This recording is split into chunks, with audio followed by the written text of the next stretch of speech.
अरे प्रभु को गिन गिन के गालियां देता था शिशुपाल। ये जब शिशुपाल प्रकट हुआ तो बुआ का ही लड़का था, 4 भुजाएं थी। तो इसके जन्म उत्सव के समय फिर श्री कृष्ण बलराम जी भी गए हुए थे।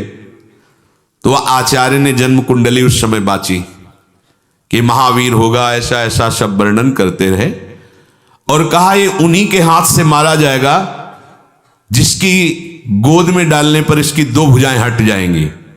तो वहां जितने आए हुए थे रिश्ते नातेदार, समाज के श्रेष्ठ श्रेष्ठ जन, सबकी गोद में शिशुपाल को, और जे भी भगवान श्री कृष्ण की गोद में डाले 2 भुजाएं गिर गई। रो करके उनकी बुआ ने कहा कि मैं भिक्षा मांगती हूं कि मेरे बालक की आपके हाथ से हत्या नहीं होनी चाहिए, तो उनका 100 अपराध क्षमा करता हूं। तो उन्होंने सोचा 100 अपराध काहे को करेगा, का 100 अपराध तक मैं इसे बिल्कुल कोई दंड नहीं दूंगा, वचन देता हूं। ये जब से तूतली वाली बोलना शुरू किया तब से भगवान को गालियां देना शुरू किया था। इसका स्वभाव ही ये वैर, पूरा ऐसा वैर, भगवान को गालियां देता। जिस समय सब धर्मात्माओं राजाओं की सभा भरी हुई थी और भगवान श्री कृष्ण की अग्र पूजा हुई, सब तो सह गए, शिशुपाल खड़ा हो गया और ऐसे कटु वचन बोले। महाभारत में लिखा, हमने स्वाध्याय में पढ़ा था, ऐसे कटु वचन बोले कि कोई भी नाराज हो जाएगा उससे। तो पहले भीमसेन खड़े हुए और कहा कि अपने बड़ों का सम्मान करना सीख, चूंकि भाई ही लगता है, जैसे कुंती बुआ ऐसे भगवान की वो बुआ का दूसरा है, ये लड़का है। सम्मान करना सीख, अगर तू ऐसे ही बोलता रहा तो यही मैं तेरा गला काट दूंगा। ऐसे कहा बैठ जा ब्रकोदर, बहुत खाने वाला, तू क्या मेरे से लड़ेगा। भगवान ने भी इशारा कर दिया। जब देखा कि ये बोलता ही चला, भीष्म जी खड़े हुए और भीष्म जी ने कहा मैं श्री कृष्ण के चरण आसक्ति चित्त वाला हूं, अगर अब एक भी शब्द यहां बोला इसने तो मैं किसी की नहीं सुनूंगा, इसको नष्ट कर दूंगा। और दोनों सभाओं के सर पर पैर रखता हूं, जो श्री कृष्ण का विरोध करे उसके लिए मैं पर्याप्त हूं। भगवान ने कहा चुप रहो, शांत रहो, सबको बैठा ला। वो गिनती शुरू किए थे, 98, 99 का शिशुपाल सावधान, जो तुम्हारी माता को वचन दिया था बस एक शब्द रह गया है, आगे मुझे दोषी कोई ना ठहराए। 100 तक क्षमा करने की बात कही थी। जे ही, वो तो रुकने वाला थोड़ी था, जे ही आगे बोला सुदर्शन जी के द्वारा उसका वो परम उद्धार हुआ जो बड़े बड़े ऋषि मुनियों के लिए बड़ा दुर्लभ पद कहा गया है। गोपीजनों ने सौंदर्य माधुर्य निधि भगवान को अपना कांत माना, प्रीतम माना। एक ही वृत्ति, कितनी गजब की वृत्ति गोपीजनों की है कि सब कार्य करते हुए कृष्णाकार वृत्ति है। बेचने दही जा रहे हैं, बोल रहे कोई कृष्ण ले ले, दामोदर ले ले, माधव ले ले। कैसी वृत्ति है, देखो कैसी उच्च कोटि की अवस्था है। किसी भी भाव से हमारे प्रभु से जुड़ जाए तो इच्छा द्वेष दोनों से वो मुक्त हो जाए। और जब तक ये ठीक है ये बेठीक है, इस तरह के द्वंद्व तुम्हारे हृदय में बने रहेंगे, तब तक मूढ़ता रहेगी और उससे पतन होता रहेगा। संसार का संबंध दृढ़ होता है इच्छा से। बहुत सुंदर बात है, संसार का संबंध दृढ़ होता ही है इच्छा से। इच्छा खत्म, संसार का संबंध खत्म। कितनी बढ़िया बात है। पर हम भागे घूम रहे हैं इच्छाओं की पूर्ति के लिए। जब एक बता दिया कि समुद्र है भगवान, जो चाहिए इन्हीं से क्यों नहीं, पर इनसे मिलने के लिए भी तुम्हें शराब छोड़ना पड़ेगा, तुम्हें मांस छोड़ना पड़ेगा, व्यभिचार छोड़ना पड़ेगा, गंदे चिंतन छोड़ने पड़ेंगे। वो राजी नहीं हो तो करो पाप और चाहो सुख। ऐसा कैसे हो सकता है? यही है जीव की परेशानी, यही है। वो ये चाहते हैं कि हे संत महात्मा, हे भगवंत, हमको छूट दो, हम खूब गंदे आचरण करें और आप हमसे सेव संतरा रुपया पैसा ले लो और आप ऐसा आशीर्वाद दो कि हमारी उन्नति होती रहे, दुख न मिले, हमें सुख ही मिलता है। कभी स्वप्न में भी नहीं हो सकता। तब लग कुशल न जीव को सपने हो मन विश्राम। जब लग भजत न राम कहूं शोक धाम तज काम। ये दुखों का खजाना काम अर्थात इच्छा, इसका त्याग करके भगवान की शरण में होकर जब तक नाम जप नहीं करोगे स्वप्न में भी तुम्हें विश्राम नहीं मिलेगा। और नाम जप एक गंदे आचरण करने वालों के हृदय में नहीं हो सकता। नाम परम पवित्र है। ये तभी होगा जब आपका खान पान सात्विक हो, आपका वातावरण सात्विक हो, आपका बोलना उठना बैठना सब सात्विक हो, तब नाम भगवान कृपा करेंगे आपकी जिह्वा। फिर कौन सी इच्छा रह जाएगी, कौन सी इच्छा रह जाएगी? अरे आप विश्वास कीजिए, ये जितनी इच्छाएं हैं सब स्वाप्निक हैं। जब आप सच्चा विवेक धारण करेंगे तो आपसे पूछा भी जाएगा कि जबरदस्ती केवट से कह रहे ले लो, वो कह रहा आप कछुनाथ न चाहिए मोरे, नहीं चाहिए।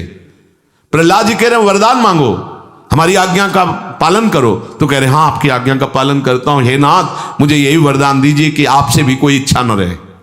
ये वरदान मांगा कि आपसे भी कोई इच्छा। आप सोचो क्या है ऐसा भागवतिक रस कि जिसको वो मिला तो भगवान से भी कह देते। और भक्त तो बड़े विचित्र विचित्र है, वो भगवान से कहते तुम्हारी इच्छा क्या है प्यारे, बोलो हम पूर्ण करते हैं।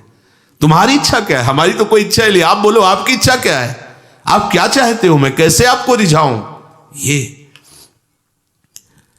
जब कामना को लेकर के मनोवृत्ति का प्रवाह संसार की तरफ होता है तब ये कामना ही हमें राग द्वेष में बांध देती है। जो महापुरुषों ने उपासना करके शास्त्र स्वाध्याय करके अनुभव किया है उसे ध्यान से सुनो। इच्छाओं से बचने का उपाय, इच्छा ही आपके बंधन का कारण है, इच्छा ही जन्म मरण का कारण है। इच्छाओं से बचने का उपाय, कर प्रमाद मत बनो आलसी, करो सुचारु रूप से काम, अपना काम स्वयं करने में लाज बड़प्पन तजो तमाम। पहली बात, शरीरधारी को किसी दूसरे शरीर से अपने शरीर की सेवा तब तक नहीं लेनी चाहिए जब तक बीमार ना हो जाए, असमर्थ ना हो जाए, चाहे गृहस्थ में हो चाहे विरक्त में हो। ध्यान दीजिए, आप चाहे आपकी पत्नी हो, पुत्र हो, परिवार हो, आप उनके सेवक हैं क्योंकि वो सब प्रभु के जन हैं। इस भावना से रहोगे कभी नाराज नहीं होगे, कभी गुस्सा नहीं आएगा, कभी झगड़ा नहीं होगा। अगर आप अपने को ये माने कि प्रभु मेरे इस रूप में आए हुए हैं, मुझे अपने कर्तव्य का पालन करना है, तो कहीं झगड़ा नहीं हो सकता। तुम जो कर रहे हो तुम्हारा कर्तव्य, हमारा कर्तव्य है कि हम पति पुत्र परिवार आदि जो भी है ये हमारे भगवान का स्वरूप है। मैं आप समझो वही भगवत साक्षात्कार, पर ऐसा कौन मानता है। अच्छा, साधु वेश में ये जरूर सावधानी रखनी चाहिए, ध्यान देकर सुनिए। जब तक आपका शरीर स्वस्थ है आप किसी से किसी भी प्रकार की सेवा स्वीकार न करें। भिक्षान्न के सिवा कोई भी सेवा स्वीकार न करें। अपने शरीर की सेवा तब तक करें जब तक आपका शरीर असमर्थ नहीं हो जाता। असमर्थ हो गए तो फिर हरि ही करें आकर स्वयं, या किसी को भेज दें, उनके बस की बात है। देखो माधवदास बाबा की लंगोटी स्वयं श्री ठाकुर जी महाराज धो रहे हैं। तब तक हमने अपने बड़े संतों को देखा है बिल्कुल किसी भी तरह की कोई सेवा नहीं स्वीकार करते। अपनी दिनचर्या अपने हाथ से अपने शरीर की पूरी। आपको क्या हो गया है, आप भी वैसे ही चलो जैसे गुरुजन चले हैं, भिक्षान्न के सिवा। आप अपनी किसी भी तरह की सेवा किसी से मत करवाइए। आप देखो इच्छाओं का दमन होना शुरू हो जाएगा, यहीं से इच्छाओं का दमन शुरू हो जाता है। आप सच्ची मानिए, ये जो आप शरीर सुख की आकांक्षा से दूसरे से सुख लेने की इच्छा करते हैं, यही तुम्हारे बंधन का कारण है, यही तुम्हारी दुर्गति, यही तुम्हारी कमजोरी है।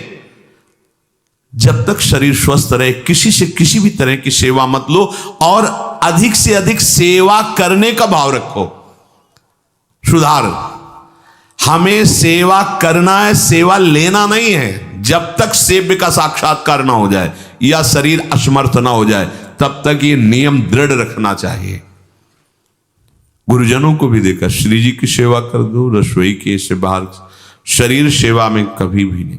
कभी धोखे से ऐसे वस्त्र आदि रह गए और महाराज जी अनुपस्थित धो के जल्दी से फैला दिया तो भी डांट लगी, ऐसा क्यों किया? नहीं, पर रखे थे महाराज जी, हमने ऐसा कर दिया। नहीं, जब तक हम कहें नहीं तब तक नहीं। आज भी सरकार अपने ही हाथ से श्री जी को भोग लगा के ही, सब हैं पर वो अपने ही हाथ से 2 रोटी भोग बना के। देखो बुजुर्ग संतों को, बड़े महापुरुषों को हमने देखा है, अपने शरीर, जब तक शरीर में सामर्थ्य है तब तक, ये महापुरुषों का आदेश है, अपना काम स्वयं करने में लाज बड़प्पन तजो तमाम। अपना काम करने के लिए आप किसी को भी आदेश मत करें, किसी की भी सेवा स्वीकार न करें। हाँ, हमें भूख लगेगी तो रोटी मांग लेंगे जाकर के, क्या जरूरत है हमें किसी की सेवा स्वीकार करने की? मांगो, खाओ, खूब भजन करो, सत्संग करो, कम खर्चे वाला जीवन रखो। जरूरत क्या है? जो जरूरत है गली चलते दे देंगे भगवान, विश्वास करो, गली चलते दे देंगे। विरक्त गृहस्थ धर्म पूर्वक कमाओ, जितनी आवश्यकता प्रभु दे देंगे। ऐसा कोई त्रिभुवन में नहीं जिसकी आवश्यकता की पूर्ति न होती हो। अनावश्यक तुम्हारी मांगे जो हैं वही तुम्हें दुख दे रही हैं। आवश्यक व्यवस्था सबको भगवान दिए हुए हैं, अनावश्यक मांग के लिए तुम्हें फिर फंसना होगा। ये तुम्हारी अनावश्यक मांगे हैं, ये हो जाए वो हो जाए वो, जो आपको जीवन जीने के लिए जरूरी है, धर्म पालन के लिए जरूरी, वो बिना मांगे भगवान दे रहे हैं सबको। देख लो। हाँ, आप कि भाई हमको उस परिकर में रहना है, उस कोर्ट से रहना है, वो सब VIP, तो हमको भी उस कोर्ट का, ये मांगे हैं तुम्हारी। तुम्हारा प्रारब्ध जितना है उतना तुम्हें मिलेगा, जो आवश्यक है वो तुम्हें मिलेगा। अनावश्यक मांगे करोगे फंसोगे, अधर्म में कूदना पड़ेगा तुम्हें। हाथ पैर सब साधन प्रभु ने दिए, दया कर तुम्हें समान, फिर क्यों उनसे काम न लेते, क्यों रखते हो झूठी शान। तुम्हारी सेवा के लिए तुम्हारे पास हाथ है, तुम्हारे चरण हैं, तुम्हें बुद्धि दी है, दूसरे से क्यों सेवा स्वीकार करते हो? प्रभु ने दया करके उद्धार के लिए तुम्हारे पास पूरी सामग्री दे दी, उसका प्रयोग करो। तन मन दोनों का हित करता, निश्चय शारीरिक श्रम युक्त। देखो, ये है जिसने अपना परम मंगल ठाना है, वो शरीर को कभी प्रमाद में नहीं रखता, चाहे गृहस्थ हो चाहे विरक्त हो। ये आलस्य प्रमाद किसी के लिए भी ठीक नहीं है। नियत समय तक सो जाओ, इसके बाद खूब मेहनत करो, चाहे गृहस्थ हो चाहे विरक्त। विरक्त हो तो खूब नाम जप, वाणी पाठ, ब्रह्मचर्य से रहना, आसनों में बैठना, हाँ, सेवा करना, शारीरिक श्रम नहीं, खूब सेवा करो, धाम की सेवा करो, नालियां साफ करो, गलियां साफ करो, जो सेवाएं में इसे श्रम करो। ब्रह्मचर्य पचाने के लिए श्रम भी तो होना चाहिए। श्री जी की प्राप्ति के लिए मन वचन कर्म से श्री जी के चरणों का आश्रय लेकर के जितना आप अन्न डालते हो उतना आप इसका प्रयोग करो शरीर का। इससे ममता मत रखो। खूब धाम, पुराने संतों को देखो, सोहनी पकड़े कहां कहां तक परिक्रमा में लगा। हमने देखा है एक हरिदासी महात्मा थे, पीछे पानी घाट की तरफ उनकी छोटी सी कुटिया, किलोमीटर तक ऐसे ही सोहनी लगा रहे। वृद्ध वृद्ध महात्मा सेवा करें। अपने लोग जवान महात्मा होकर, शरीर स्वस्थ होकर, बेइज्जती सम, अगर सोहनी पकड़ के खड़े हो जाओगे गली में तो आपको लगेगा अपनी बेइज्जती हो रही है। वाह, कितनी बड़ी इज्जत है हमारी। स्वामिनी के महल की वीथियों में सोहनी लगाने में तुम्हें बेइज्जती लग रही, और आचार्य चरण याचना कर रहे हैं। यत्किंकरीषु बहुशा खलुका कुमाणी, नित्यम परस्य पुरुषस्य शिखंड मौले, तस्या कदापि रसनिधेर वृषभानुजायास, तत्केल कुंज भवनांगण मार्जनीश्याम। लाडली जो ऐसी कृपा करो कि आपके वृंदावन धाम में कहीं सोहनी लगाने वाली, पोछा लगाने वाली मैं बन जाऊं। मांग रहे हैं। एक से कहा, भैया चाहे जितना बुरा प्रारब्ध हो, यहां जो भगत आते हैं उनके जूते साफ कर दिया करो, प्रारब्ध खत्म हो जाएगा। भाई आप समझो ये वो दवा है जो बेजोड़ है, इसे कोई काट नहीं सकता। अच्छा, अगर ऐसे न समझो तो हम आपको समझा रहे हैं। गुरुद्वारे में चले जाओ, चाहे जितना बड़ा अधिकारी हो, सबसे पहली जोरी सेवा यही होती है, पादुका की सेवा करो। समझे में नहीं आ रहा तुम्हें? अरे जिसे हम हंसते हंसते कह रहे हैं वही तुम्हारे बंधन काटने का कारण बन जाए, यदि मान लो बात। पर वो हम जूता साफ करेंगे, नहीं, मन से हम कितने गंदे हैं ये हम नहीं देख पा रहे हैं। वो तो बाहर वृंदावन की रज उनमें पादुका में लगी, छोटी मोटी बात नहीं है। पादुका जो रखी है ये बंधनी है, आप इनको ऐसे साधारण जूते मत समझ लो, ये रज में चलते। एक दिन एक ब्रजवासिनी माई रोटी रखे, उसके ऊपर पादुका रखे, एक हाथ में लाला लिए और एक हाथ में जल का ऐसे लिए, जारे उनका अभ्यास ऐसा। अब पादुका पहन के चलने में परेशानी होती थी, तो कोई एक संत थे और बाहर से आए हुए थे, वो हंस दिए कैसे बावरी रोटी के ऊपर जूता लगा। ऐसे मतलब कितने साल हो गए ब्रजवास करते हुए, वह कई वर्ष हो गए। अरे वो जूती नहीं है जो साधारण जूती है वृंदावन बरसाने की, रज लगी हुई इसमें, ये रज लगी हुई है। तुझे रज नहीं दिखाई दे रही, जूती दिखाई दे, क्या ब्रजवास कर रहा है, डांट के चल दी।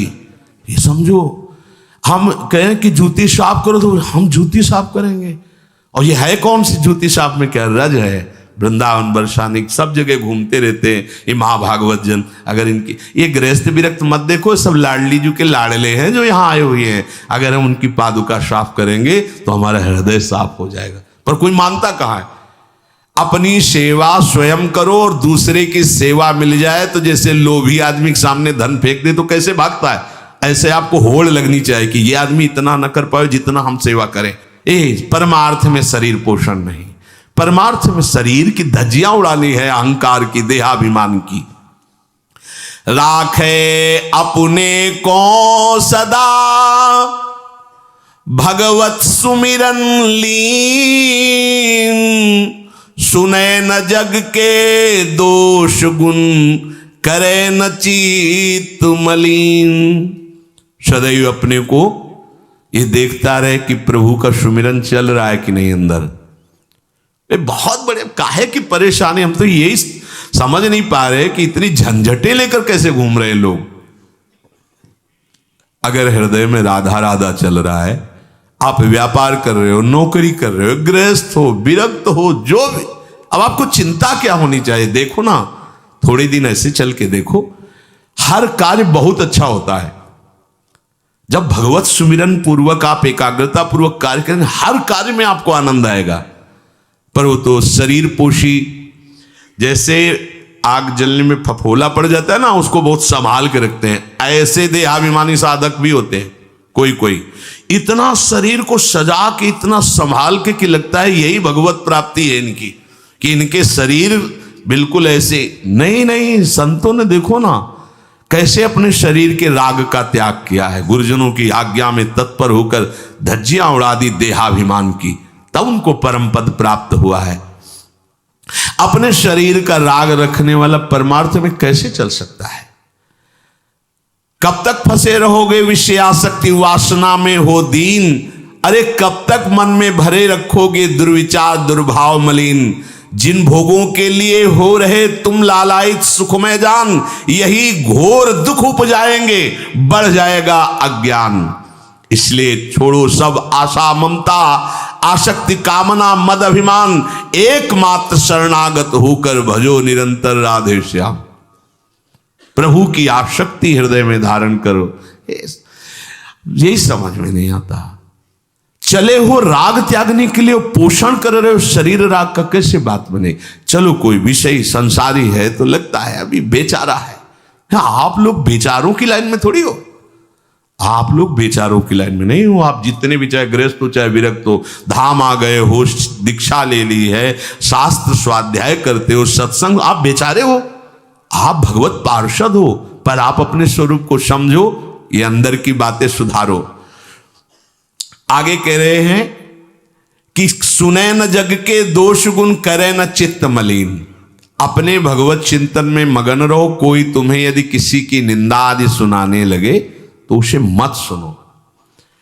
पूछे कछु कछुए कहे, को आए के पास, सुन ले कछु बोले नहीं, सब ते रहे उदास। पर निंदा पर दोष के कथन सुनन में लोग, जो आनंद अनुभव करें तो लहे नरक के भोग। तुम्हारे पास आकर कोई तुम्हें दूसरे की निंदा सुना रहा है और अगर तुम्हें हर्ष हो रहा है, कैसी बात, कोई नामदाता सदगुरु की निंदा करे, तुम सुन लिए, कैसे तुम्हारे इस पाप का प्रायश्चित होगा? सुनने और कहने वाले दोनों को एक ही दंड मिलता है बराबर। तुम अपने गुरुदेव की निंदा सुन ली, तुम अपने आराध्य देव की अवहेलना की बात सुन ली। उपासना नहीं है, कहीं देहाभिमान है कि हम तो गुरु से श्रेष्ठ है ना, गुरु जी की निंदा होती हमारी वंदना हो रही। परिणाम में लड्डू मिलेगा, खा लेना, परिणाम पक्का। पर निंदा के कीते आवत नहीं कछु हाथ, मूरख पर्वत पाप को ले चल अपने साथ। वैष्णव निंदा, भक्त निंदा, गुरु निंदा, ये तो बहुत ही भयानक है। भक्तन निंदा अति बुरी भूल करे जिन कोय, किए सुकृत बहु जन्म के क्षण में डारे खोए। कह रहे जो दूसरे की निंदा सुनने में आनंद का अनुभव करता है उसको भोग मिलेगा। काहे का? बोले नरक का भोग मिलेगा। इसलिए जो तुम्हें ऐसी बातें सुनाने के लिए उत्साहित हो उनसे उदासीन रहो, अर्थात उनसे कोई परिचय नहीं, कोई अपनापन नहीं। हाथ जोड़कर कह दे कि आज तो आप कृपा करके आ गए हो, आगे कृपा करके कभी मत आना। नहीं, आज हम आपका स्वागत नहीं कर रहे, आगे स्वागत करेंगे तो आप सह नहीं पाओगे, इसलिए आप कृपा करके आगे मत आना। हम आपके पास गए नहीं, आप आकर हमारे गुरु की, हमारे इष्ट की अवहेलना की बात करोगे तो आज क्षमा करते हैं, चले जाइए, दोबारा मत आना। चाहे कोई भी हो, तुम्हारी निष्ठा में इतनी ताकत है वो झुक जाएगा, उसकी सामर्थ्य नहीं कि वो आगे आ जाए। अगर हमारे कोई इष्ट की, आचार्य की या किसी भी नाम जापक की कोई निंदा करता है, हम सुनते हैं और उसे सुख मानते हैं, तो कह रहे हैं उसको नरक का भोग मिलेगा। नहीं, हमें जिस मार्ग में चलना है, हमें अपने आराध्य देव की प्रति प्रीति प्राप्त करनी है। और प्रीति प्राप्त होती, कोई भी राम कृष्ण हरि शिव बोले, सबके चरणों में हमारा नमन है, सबकी चरण धूले हमारे माथे पे। निंदा करना, अरे सब जगह भगवान है, ये बात देखने के लिए तो हम चले, हम निंदा स्तुति। अगर कोई हमारा मित्र बनता है, हमारा निज जन बनता है, और हमको हरि गुरु इष्ट आदि की किसी भी तरह की कोई निंदा हमें बिल्कुल बर्दाश्त नहीं करना चाहिए और दूरी बना लेनी चाहिए, कभी उससे संभाषण नहीं करना चाहिए। कहे न अपनी बात कछु, सुने न पर की बात, एक निष्ठ प्रभु में रहे, बसो सदा दिन रात। अपने हृदय की भक्ति की बात सहसा किसी से ना कहे और ना किसी की बात सुने, क्योंकि हमें अपनी आचार्य निष्ठा, गुरु निष्ठा से चलना है। आप अपनी निष्ठा से चल रहे हो, हमारे काम की है नहीं, क्योंकि अब हम बदलने वाले हैं नहीं, तो तुम्हारी निष्ठा से हमें कोई परिवर्तन होने वाला नहीं। और हम अपनी निष्ठा के बाद तुमसे इसलिए नहीं कहेंगे कि वो तो इष्ट मिले और मन मिले, मिले भजन रस रीति, तब वो बात कहनी चाहिए, ऐसा किसी से नहीं। तो क्या करे, एक निष्ठ होकर अपने आराध्य देव में दिन रात लगा रहे। ये बहुत जगह जाना, बहुत लोगों से व्यवहार करना, ये सब भजन में बाधक बात है। समिट जाओ, अपने लाडली लाल को दुलार करो, नाम जप करो, धाम वास करो, बहुत जो है, हाँ दर्शन कर आओ। नहीं, एकांत वास करो, प्रभु खुद आके दर्शन दे देंगे, मान लो विश्वास। अगर आपका भजन ठीक चल रहा है, सही मार्ग चल रहे हो, तो दर्शन वाली बात ही हट जाएगी, क्योंकि फिर वो समा जाते हैं, हृदय में समा जाते हैं, नेत्रों में समा जाते हैं, मन में समा जाते हैं। आनंद की उमगन में कभी गए, आंख लड़ा ली प्रभु से, नहीं तो आंखों में ही बसे रहते। पी मूर्ति नयनन बसे, ते ही रस रहाय समाये। राग रोष दुख दोष में जग सो रहे सचेत, काहू सो न करे कबो वैर भाव अरुहेत। कोई इच्छा न रखो तो तुम्हें कभी क्रोध नहीं आएगा। इच्छा राग ही द्वेष को उत्पन्न करती है। इन दोनों से सचेत रहो, ना किसी से तुम्हारा द्वेष होने पावे न राग। कभी किसी से किसी भी तरह अगर झगड़े का, लड़ाई का अवसर आता है तो हाथ जोड़कर निकल जाओ, झगड़ा मत करो। उससे ये होगा कि आपकी वृत्ति बच जाएगी, नहीं तो वृत्ति द्वेष पूर्वक बार बार उसका चिंतन करेगी जब भजन में बैठोगे, और उसके प्रति अशांति, जलन पैदा हो जाएगी। सब सो न्यारो होई रहे, पर खारो हु नहीं होए, सबकी सब कुछ सहे नीति, वो प्रभु को प्यारो होए। समझो बात, सबसे अलग रहो, किसी से अपना मन मत मिलाओ, केवल मन नाम से मिलाओ, प्रभु से मिलाओ, गुरुवाणी से मिलाओ। पर किसी का अपमान मत करो, किसी के लिए ऐसा कड़ुआ वचन मत बोलो कि उसके हृदय मंदिर में बैठे भगवान हैं, उसका हृदय दुखी हो जाए। सबकी सब कुछ सह लेता है जो कोई, वही प्रभु का प्यारा होता है। करे न जग चर्चा कबों, रहे सदा चुपचाप, रही इंकित निज भजे प्रभुता को सेवें आप। जो जगत की कभी भी चर्चा नहीं करता, मौन धारण करके केवल प्रभु के चिंतन में मगन रहता है, उसका भार प्रभु ले लेते हैं, उसकी सेवा आप स्वयं करते हैं। प्रभु किसी न किसी रूप में आके उनका भरण पोषण करते हैं। पै प्रभु के रस प्रेम की निर्मल गोपन बात, कहे न काहू सो कबो सहे सकल आघात। भजन में जो तुम्हें आनंद आ रहा है, जो तुम्हें स्वप्न में कोई अनुभूतियां हो रही या प्रगट में कोई अनुभूति हो रही, कभी भी किसी से भी वो बात ना कहे, क्योंकि ऐसा कहने से तुम्हारे भजन में विघ्न पड़ जाएगा। सारी की सारी बातें पचा लो। जैसे तुम गुप्त रूप से गलतियां करते हो, कभी नहीं बोलते हो, लेकिन कोई भी भागवती की अनुभूति छोटी सी भी होगी तो सभा में बोलने का मन होगा, क्योंकि उससे हमारी प्रशंसा होगी, अहंकार का पोषण होगा। बिल्कुल नहीं। भजन संबंधी कोई भी आनंद की बात, कोई भी भगवदानंद अनुभूति कभी किसी से न कहे, एकदम छुपा जाए। अगर कोई ऐसा कि हमने तो ऐसे लक्षण आप में देखे, हाँ नहीं ये तो ऐसे ही तुम्हें आभास हुआ, हमारे अंदर ऐसा कुछ नहीं। कोई भी भागवतिक वृत्ति कहीं अपने में आरोपित करके प्रदर्शन का कार्य न कर दे।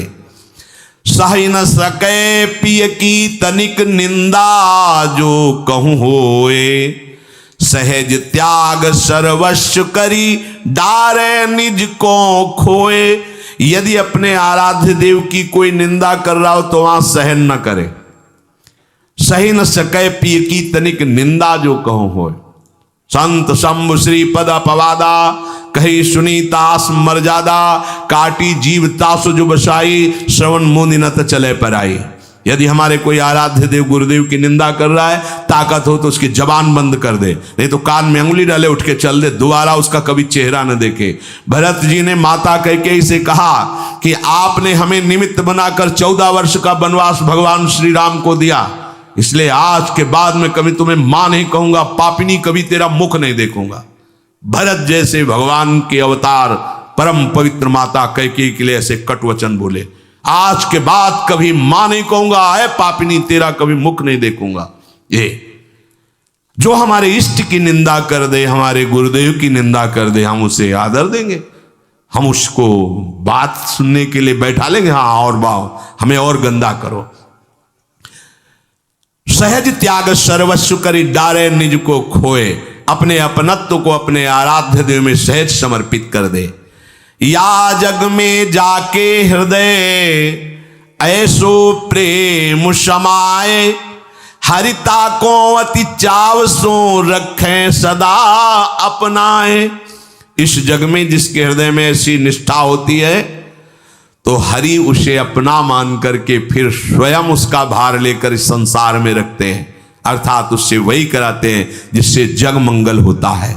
निर्मल या प्रभु प्रेम की महिमा कही न जाए, अति प्रेमी जो श्याम को हरि ही नित्य बसाए। दुख में संतत सुख लहे, सो आवे यही बाट, नाहित क्यों रचना करे, कपट नरक को ठाठ। जो निर्मल भगवत प्रेम है उसको कहा नहीं जा सकता, वो अनिर्वचनीय है। ऐसे निर्मल प्रेमी महात्मा के हृदय में श्याम सुंदर निरंतर वास करते हैं। इस निर्मल प्रेम को जिसे प्राप्त करना हो तो कमर कस ले, दुख का मार्ग है, इसमें दुख में चल करके महासुख में पहुंचा जाता है। कह रहे दुख में संतत सुख लहे, सो आवे ही बाट। भारी से भारी विपत्ति, अपमान, तिरस्कार में भी जो सुख का अनुभव करते हुए भगवत भजन करते रहते हैं, वो जाते हैं उस महासुख परमानंद में। नहीं तो कह रहे ना ही तो क्यों रचना करे कपट नरक को ठाठ। फिर ये बातें बनाने से नरक ही मिलेगा, भगवत प्राप्ति नहीं होगी। इसलिए इच्छा और द्वेष का त्याग करके अपने आराध्य देव के निरंतर चिंतन में मगन रहो। भजन का फल है अपना अस्तित्व मिटा देना, कोई भी इच्छा न रह जाना। तो श्री भगवान स्वयं उसके हृदय में बैठ करके सब योगक्षेम का वाहन करते हैं। जैसे अहंकार से हम सोचते हैं ये हम नहीं करेंगे तो कैसे हो जाएगा, तो पूरी सृष्टि तुम्हारे करने से हो गई है क्या? जिन्होंने एक संकल्प में अनंत ब्रह्मांडों का सृजन पालन और लय करते हैं, करते रहेंगे, उन प्रभु को पहचानने के लिए मनुष्य जन्म हुआ है। यही परम कर्तव्य है, हम भजन करके उनमें लीन हो जाएं, उनको जान जाएं, तो महान दुख से हमारा छुटकारा